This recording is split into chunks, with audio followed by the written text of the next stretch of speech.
गिबियावनो साफ्रोम बर' रायजो राजा नोंथांमोननिसिम बे बेलासिनि गोजोन हामलायनायखौ बावहरनायजों लोगोसे आंनि गोसो गोरबोनिफ्राय खुलुमनायखौ जासिग्रोनाय जाबाय। गोजोन्थों। दासान्दि माखासे खोथाफोरा माखासे बाथ्राफ्रा आंनि गोसोआव सौथुनाय फैगासिनो दङ। जाय बाथ्रानि सोदोबफ्रा माखासे सोदोबफ्रा आंखौ हजम जायाखै, जायनि थाखाय आंनि गोसोनि मोनदांनाय माखासे खोथाफोरखौ आं नोंथांमोनजों एसे शेयार खालामनो थाखाय आङो दा बे भिडिअखौ खालामनाय जाबाय। जों बयबो मिथिगौ दासान्दि मोनद' हारिफोरा एसटि बिनानै गासै आसामखौनो अर जोंहोगासिनो दङ। लोगोसे थाखानाय एसटिफ्राबो गासै आसामखौनो अर जोंहोगासिनो दङ। बेखौ जों सानफ्रोमबो ससियेल मिडियानि गेजेरजों नुगासिनो दंखायो। जायफ्रा माखासे पस्टनि गेजेरजों, कमेन्ट्सफोरनि गेजेरजों, मेसेजफोरनि गेजेरजों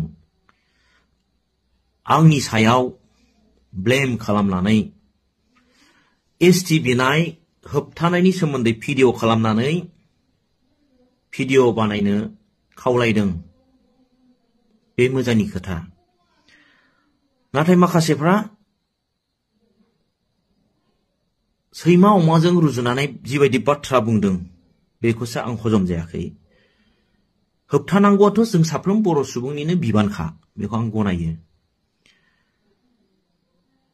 दा जायफोरा लिरदों पस्टफोरखौ, नोंथांमोननि पस्टनि गेजेरजों जों हमदांनो हायो, आं हमदांनो हायो जे नोंथाङा बबेबा मोनसे पलिटिकेल पार्टिजों लोब्बा लाखिनानै आरो आंखौ बबेबा मोनसे पलिटिकेल पार्टिजों सरजाबनानै बाथ्राखौ बुंनायखौ आं हमदांनो हादों हिसाबैहाय, दा नोंथाङा जाय पलिटिकेल पार्टिजों लोब्बा लाखिनानै खोथाफोरखौ बुंदों, अब्लाथ' आं बै बाथ्रानि सायावसो खेंफोरथिखौ होनांगोन, नङा होमबा?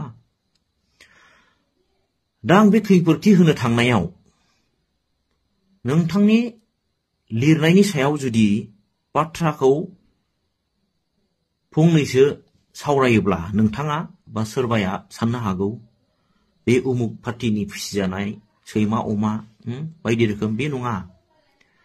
नोंथाङा जाय पलिटिकेल पार्टिजों लोब्बा लाखिनानै बुंदों बाथ्रा, बिनि सायावसो बुंनाय हिसाबैहाय नोंथाङाबो बेखौ हजम जानांगोन। खोथाया जाहैबाय, बे बाथ्राखौ बुजिना लानाया गाहाम। नोंथांनि मेगनाव माबा मोनसे जाबोर हाबोब्ला नोंथाङा नोंथांनि मेगननि जाबोरखौ बहननानै लाग्रोबासो नोंनि लोगोनि मेगनाव हाबनाय जाबोरखौ बहननानै होनो हागोन, नङा होमबा? बे खोथाखौ मिथिना लाग्रोनाया मोजां।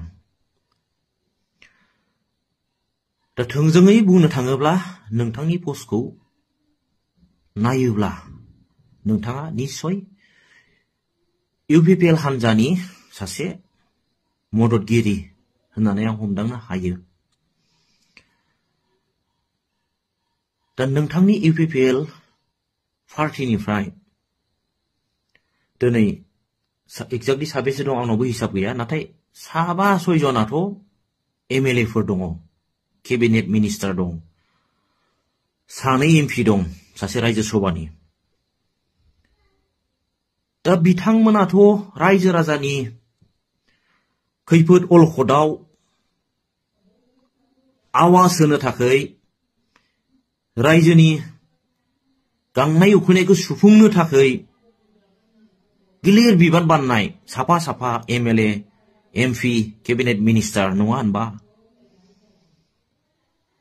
अब्ला जाय जुथुमायाव बेफोर बाथ्राखौ लानानै सावरायनाय जायो, दा बे जायगायाव जिरायनाय नोंथांमोननि लिडारफोरानो जुदि दिनैसिमाव डाइरेक्टलि अबजेक्सन होनाय जों दासिमाव नुवाखै,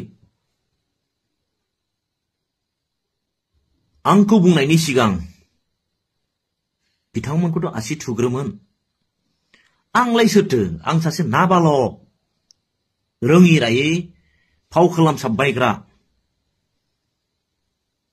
सोरबा डिरेक्टर स्ट'रि राइटारफोरनि लिरनायाव बिथोन होनायाव माखासे डायलग्सफोरखौ बुंनायखौ नोजोर होनानै नोंथांमोना आंखौ एसेबां गोजौ थाखोनि सानना लानाया जोबोद गोरोन्थि। आं सासे समाव गरसे गरनै सोलिनो ड्रेस गाननो मोननो हिसाबैहायसो बेफोर एक्टिंखौ खालामनाय जायो। बा नोंथांमोना आंखौ जिबायदि बुंबाय सैमा अमाजों रुजुनानै बिनि फिल्मफोरखौ दानायसै मासै इट्स अके। नोंथांमोना जुदि खालामजानो बाबायबा आं दिनैनिफ्रायनो आंनि बे एक्टिं लाइनखौ दोनथ'गोन। मानोना आं इसेबां जाफुंसार नंखायाबो आरो बेजों आंहा दिनैसिम 23 बोसोर जाबाय। आं जेबो सोरजिनानै लानो हाखायाखै। मात्र उद्देश्यआ बेनोल'मोन जाहाथे बर' सिनेमायाव आंबो एसे आगानसे बारायहोनो हागोन नामा बे उद्देश्यखौ लानानैसो आं दिनैसिम जेबो मोनाब्लाबो नांथाबनानै दङमोन। नाथाय नोंथांमोना जुदि खालामजानो बायोबा इट्स अके आं खालामला। दा बिथांमोनानो जुदि जे जथुमायाव जिरायफानानै बेफोर डिसिसनखौ लानाय जायो बेयावथ' अबजेक्सन होनो हायोमोन ना। आं बायदि नाबालगा मबा मोनसे पस्ट भिडिअ खालामबानो दे होबथा जागोन बे माब्रै जाथावनायानो नङा। नंगौ जों साफ्रोमनिबो मावनांगौ होबथानांगौ हारिनि अलखदाव गसंथेनांगौआ दायथ' बे नंगौ। नाथाय आंखौ आसि थुनायनि सिगां जायफोरा बेफोर बिबानखौ रायजो राजानि जानानै खामानि मावनो थाखाय साफा साफा दैथाय हरजाबाय बिसोर दिनै मानो फंसेबो एखे जुथुमायावनो जिरायनानै फंसेबो अबजेक्सन होनो हायाखिसै मानो? बिसोर सोंथिया दिनै गावजों गाव दान्थे बिदान्थे हाग्रामा सारानो ओरै एनअसि हरबाय माबाय एनअसि हरनाय मानाय सोरबा सासेखौल' ब्लेम होबा जायाथ'। जोंथ' सानफ्रोमबो ससियेल मिडियायाव नुगासिनो दङ। सोरबा आबसुनिफ्रायबो इउपिपिएलनिफ्रायबो 2008आवनो रोनगोरा साराबोथ' जेब्लानाखि आबसुनि प्रेसिडेन्ट जानानै दङमोन बे समावनो एनअसि हरनायखौबो माथो नुदों जोंबो। आं बेखौ लानानै दान्थे बिदान्थे बेफोरबायदि खालामजानोबो बायो बा बुंनो साना। नाथाय जों सानफ्रोमबो नुगासिनो दं हिसाबैसो आं बे बाथ्राखौ फोरमायदों जे साफ्रोमबो मोनफ्रोमबो पार्टिनिफ्रायनो इउपिपिएल जा मबा मोनसे माबा जा इउपिपिएलनिफ्रायनो जा जों फंसे बाथ्राखौ क्लियार जों भिडिअफोरनि गेजेराव जों नुगासिनो दङ ससियेल मिडियानि दारै। मा बाथ्रा बियो? थाखानाय एसटिफ्रा मुंबो खहा जायालासे मोनद' हारिफोरनो एसटि होनायाव जोंहा होबथानाय गैया। बे बाथ्राखौ सोर बुंदों? सोरबा हाग्रामा महिलारि सारबाबो बुंदों, सोरबा प्रमद बर' सारबाबो बुंदों, इउजि सारबाबो बुंदों, लरेन्स इस्लारि उर्खाव साफ्रोमबो बर'नि दैदेनगिरि गबिन्द सारबाबो बुंदों।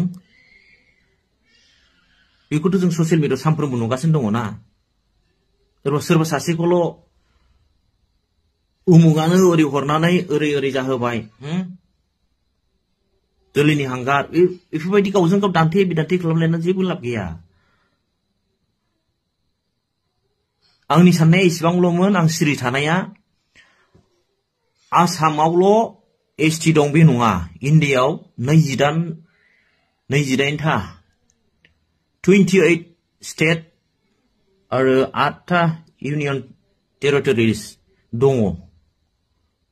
दा मोनफ्रोमबो स्टेटआवथ' एसटि दङ ना, जोंनि आसामावल' दं नामा? अब्लालाय अल इन्डियायावनो एसटि दंखायोब्ला सोरबा खना मबा मोनसे बिटिसि एरियानि बर'फ्राल' एनअसि हरनानै दि सोरबा एसटिखौ सेख'नानै लानो हागोन, सोरबाया एसटि जागोन गोरलैयावनो बेखौ आं सानाखै हिसाबै आङो जेबो बेवहाय खर' सानाय गैयामोन। जानो हागौ बियो राजनैतिकनि माबा मोनसे गेलेनाय बेखौल'सो साननानै आं सिरि दङमोन। बाथ्राया बेसेबांसिम मा आं जेबो एफाराब आं थौले मेलेमजों आं जेबो सानख'नो हाया नाथाय आंनि साननाय बुजिनाया बेल'मोन आसामावथ' आसाम इन्डियायावथ' आसामल' नङाना आसामावल'दि एसटि दं बे नङा 28टा स्टेट दं मोनफ्रोमबो स्टेटआवनो एसटि दं बिसोरबोथ' अबजेक्सन होगोन ना बबेबा खना बिटिसि एरियानि सोरबा बर' लिडाराल' एनअसि हरनानै जि गाबोन गोरलैयैनो सोरबा एसटि मोनगोन बेखौ आं सानस'वाखै बा अथ' गोरलै जानाय नङा साननानैल'सो आङो जाजायो जेबो खर' सायाखैमोन माने आरो गमामायैनो जुदि सोरबाया एनअसि हरबानो एसटि मोनोब्लाथ' दा बै बिथांनावथ' एसेबां पावारबो थानो हागौ गाबोन बर'लेण्ड बियोबा बर'लेण्ड मोननायनिबोथ' गोहो थानो हागौ ना गाबोन जों बर'लेण्डखौ बिना लागोन ना मा होनो नाथाय नोंथांमोननि पस्ट नोंथांनि कमेन्ट्सआ आंखौ हजम जायाखै बेफोरबायदि सैमा अमाजों रुजुनानै आंखौ भिडिअ खालामजानो लुबैनाया गोरोन्थि जाय रावफोरखौ बाहायनानै आंनि गोसोखौ दुखु होदों बेखौ आं गोरोन्थि सानो मानोना आं बायदि नाबालक सासे साधारन फावखुंगुरादि माबा मोनसे पस्ट होबानो दि दिल्लीसिम सौहैनानै होबथाजानाय लाबोगोन बेखौ नोंथाङा माबोरै साननो हायो आरो जायफोरा जे जथुमायाव थाफानानैनो दंफायो हारिनि गिलिर बिबानखौ लानानै हारिनि अलखद खैफोद समाव आवाज थिखोनो थाखाय बिथांमोनखौ खावलायना सोर गाज्रि कमेन्ट हरो सोर गाज्रि बुंनो गोसो बुं आंहाबो जेबो उसुबिदा मोननाय गैला मानोना जानो हागौ आंनि जयगथाया बेनो जुदि आंखौ गाज्रि मुं सुनानै सैमा अमाजों रुजुनानै नोंथांनि मोननै गोसोआ खुसि जानो हायोबा खुसि था आरो बेसेबां बाथ्रा बुंनायनि थाखाय नोंथांमोना आंखौ बबेबा मोनसे पलिटिकेल पार्टिजों सरजाबनानै बाथ्राफोरखौ अन्नानै दाबुं नोंथांनि पस्ट नोंथांनि कमेन्ट्स बेफोरनि सायावसो आं बाथ्राखौ बिजिरनाय हिसाबै दिनै मोनसे पलिटिकेल पार्टिनि मुंखौ लानाय जाबाय बेयाव आंखौल' गोरोन्थि दा बुजिसै जायफ्रा पस्ट लिरबाय जायफ्रा कमेन्ट्स होबाय बबेबा मोनसे पार्टिजों लोब्बा थानाय दिन्थिनानै दा बिथांमोननि सायावसो आङो खेंफोरथिखौ लाबोदों एसेनोसै गोजोन्थों